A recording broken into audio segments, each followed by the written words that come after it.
Man dissolves in Yellowstone Park geothermal pool. This is the Alligator News Roundup. Plus, dinosaur display consumes man looking for his phone. Chicago has the answer to subway violence. Ask riders to be polite.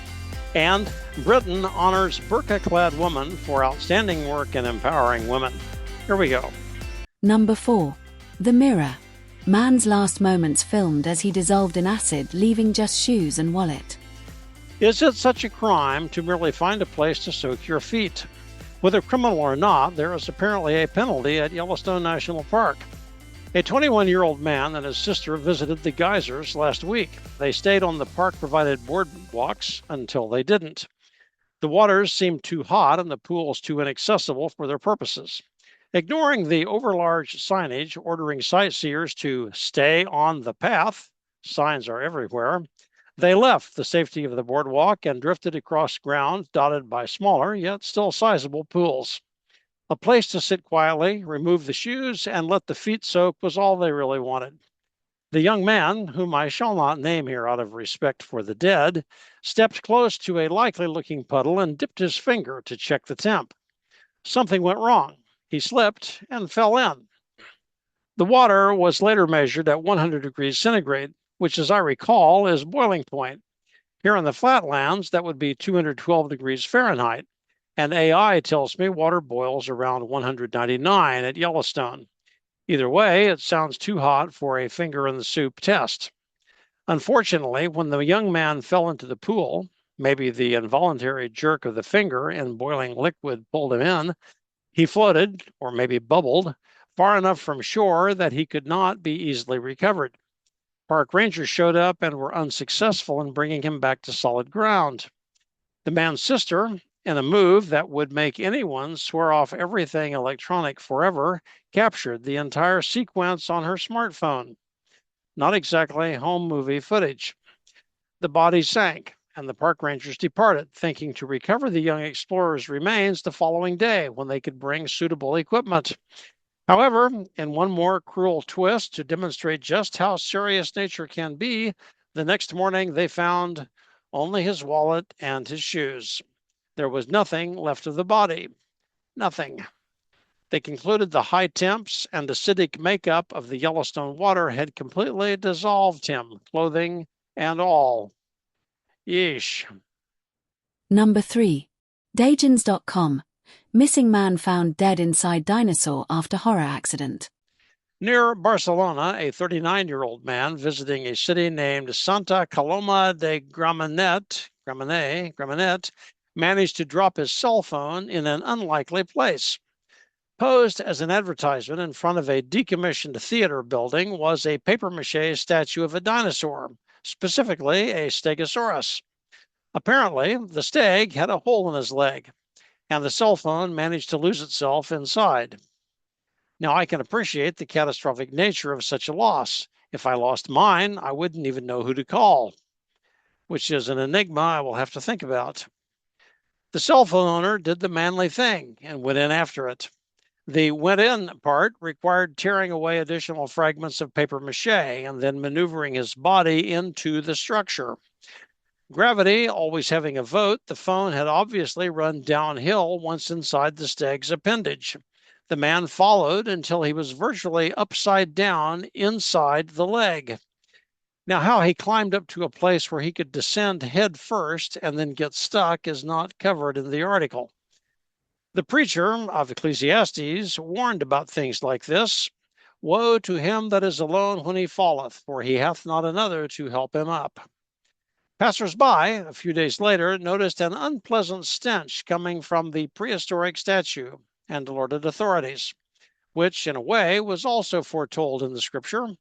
By this time he stinketh, John chapter 11. After firefighter recovery operations, the Stegosaurus was, quote, removed from the site, unquote. Oh, sure, blame the dinosaur. Number 2. CBS News. New signs intended to deter crime to be posted on CT buses, trains. Well, this should do it. The Chicago Transit Authority, CTA, boasts that crime has fallen 30% this year. Still, in their ongoing efforts to demonstrate to subway riders every possible good intention short of actual solutions, Cook County has gone public with a fresh message. In 1,500 rail cars and 2,000 buses, new signs have appeared, urging customers to nonviolence. The message warns that for those who are arrested for being violent, quote, the Cook County State's Attorney's Office will prosecute and seek pretrial detention, unquote. It might be churlish to suggest that only those who can read will be able to understand the message, and the bigness of the words might be a roadblock to internalizing the threat. Acting CTA President Nora Learshin explained how this fresh new approach is fresh and new. Explanatory notes are added here for clarity. More than ever before, we have a higher budget than last year. We're investing in new strategies. Let's do signs. We haven't done signs yet. To ensure appropriate resources. See, signs, right there in plain English, are available to riders. There's a sign in every car. And that action is taken. We actually installed the signs to keep your journey safe. If you get attacked now, it's probably your own fault. Good message, Nora. I hope it works. This makes me want to go to Chi-Town and ride the L. Number 1. Townhall.com. The latest winner of the British Citizen Award makes a mockery of everything. Nothing displays a woman's unbridled empowerment and complete liberation like wearing a full-coverage chador. Once again this year, the British Citizen Award, BCA, has sought out the perfect subject of the crown who reflects traditional, high-minded civic leadership. And the winner is Khadija Patel. I would show you her picture, but all you can see of her is a thin strip some 8 inches long, 5.5 feet off the floor, showing 2 eyes and the bridge of her nose. Ms. Patel's burqa, or burqa, chador, hijab, or niqab, I don't want to leave anything out because there could be heck to pay, covers everything else. The award, in this person's case, is for her outstanding efforts in empowering young women.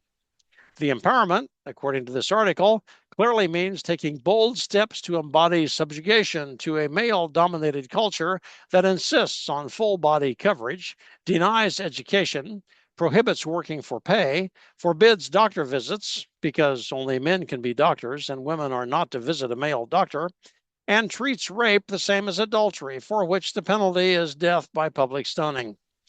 Those are all aspects of Sharia law, again, according to this article. And if you play your cards just right, it's coming to a town near you. At the current rate of growth, give it about 15 years.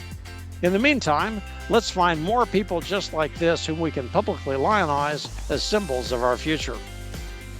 How old will your granddaughter be in 15 years? I'm just curious. And thanks for joining the Alligator News Roundup for Friday, August 14, 2026. Speaking of dinosaurs, we saw plenty of bones at Dinosaur National Monument in Utah last week.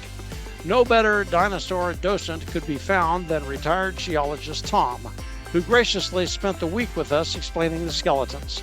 The phrase, "it takes one to know one," comes to mind, but I'm not sure how to employ that here in a complimentary way.